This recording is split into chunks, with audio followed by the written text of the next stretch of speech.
falls down.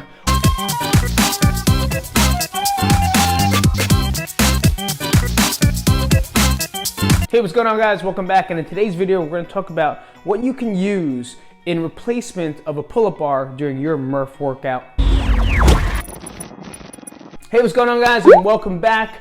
Thank you for coming back. The biggest thing today is that I definitely want to talk about what you can do in replace of a pull-up for the Murph workout, or obviously any other workout that you do that may involve pulling, because a lot of times it's the hardest thing to do. A lot of us don't have that doorway. We don't, first off, know how to do a pull-up. We don't have the strength to do a pull-up. I don't think people should just start doing pull-ups out of nowhere, because you'll definitely develop the wrong patterns. At the same time, you're gonna start getting hurt, especially in that shoulder. People already get hurt enough doing pull-ups, so let's make sure that we do it correctly, or at least find an alternative that you guys could do at home that doesn't involve a pull-up bar, that doesn't involve a lot of building, or just the fact of bad mechanics during the pull-up. So what I wanted to show you guys today were a couple variations that I'm going to do for tomorrow. I want to show you guys a couple variations that you could do at your house in replace of pull-ups, especially at that beginner level, okay? So there's gonna be a couple things you might need, all right? And this all depends if you do have these things available in your apartment or your house, or it depends on the level of fitness that you're at. And like I said, we're gonna start working towards beginners, so let's talk about it in a different way. So first thing I want you to do is make sure that if you don't have anything, and maybe you haven't been doing anything, let's go just to those basic rows, right? Just like we did in video 1 on the Murph, the beginner Murph. If you haven't seen it, definitely hit the card above, go to that, and it'll show you exactly what it is. But just the engagement of pulling with the back and getting this row, but making sure you squeeze is the most important thing. So that's an easy variation. You can do it sitting down, and I think for anyone that has just started, maybe never did anything, that would probably be the best variation for you. Okay, now let's say you have a dumbbell or a kettlebell or some type of object, and I'll show you what a dumbbell looks like, just in case you don't know a dumbbell. This is a very basic dumbbell. Yes, it's very light. Yes, I make fun of people at my gym for this, but at the same time, it's an 8-pound dumbbell, has nice coating on it. It is not a metal or hex one, that like the ones I have in my basement or that you see in my other videos. This is a basic dumbbell that has coating, and I use on the floor here so I don't mess up the floor, otherwise my wife will kill me.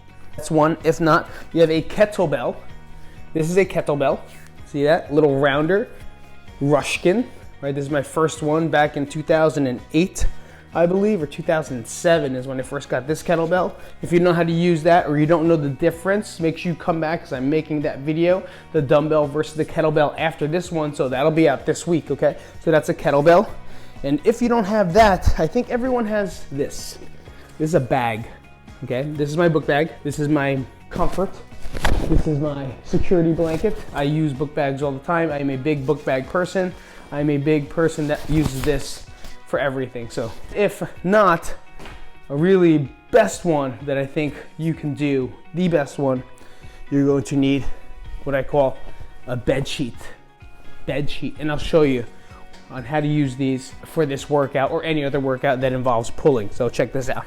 So first we're gonna start with dumbbell, kettlebell, or sandbag.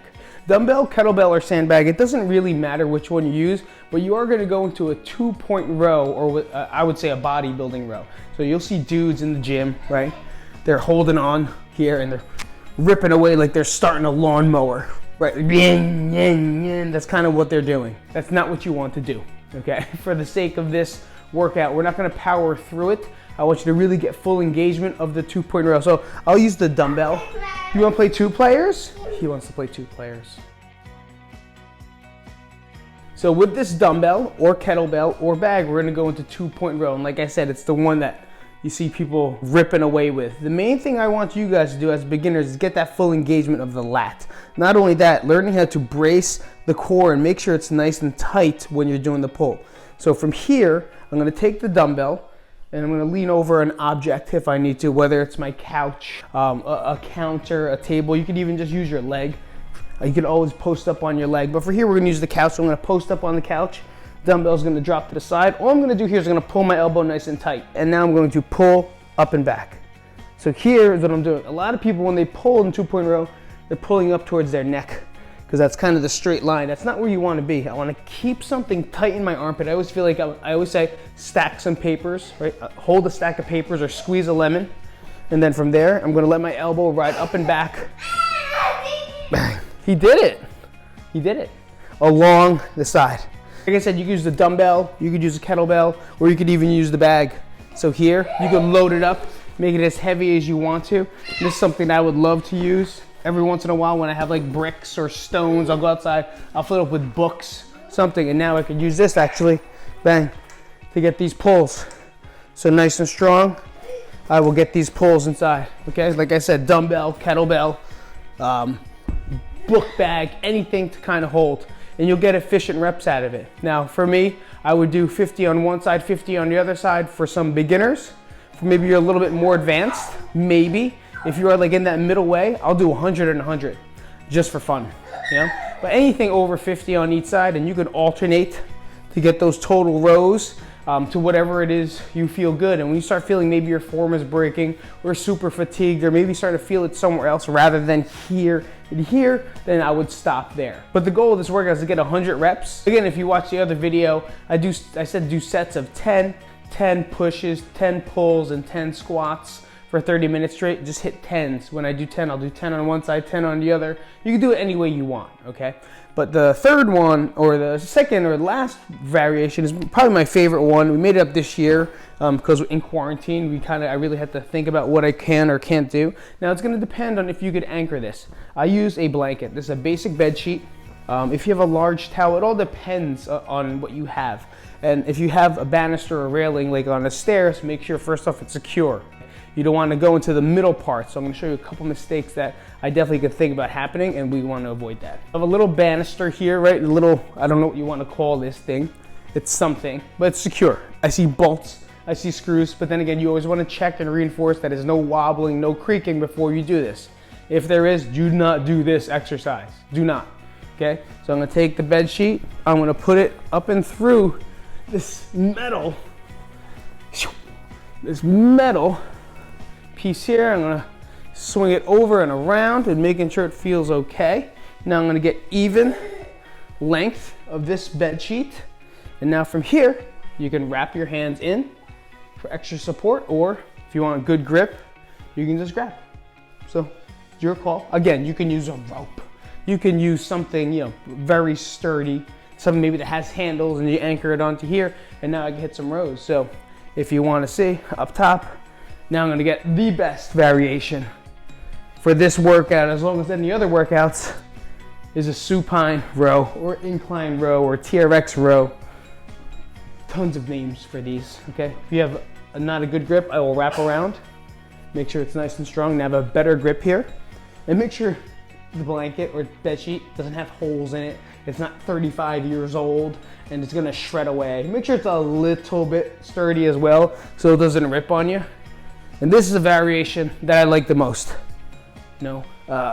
Incline row is a great way to build your pull-ups. It's a great way to build the strength in your back, your forearms, and grip strength. At the same time, body awareness. Pull-ups is a big body awareness thing. Learning how to move and fall down backwards and pull yourself back up using your core and making sure it's stable is the best exercise you can do at home for a pull.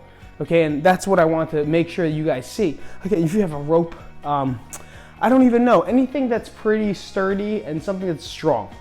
Not only that, whatever you anchor it to, make sure it's strong. Don't be the person that like puts it behind their door, closes the door, and then the door flies open and now you're flying that way. Don't be the person that like jumps on a pull-up bar that they put up themselves that wasn't sturdy, that falls down.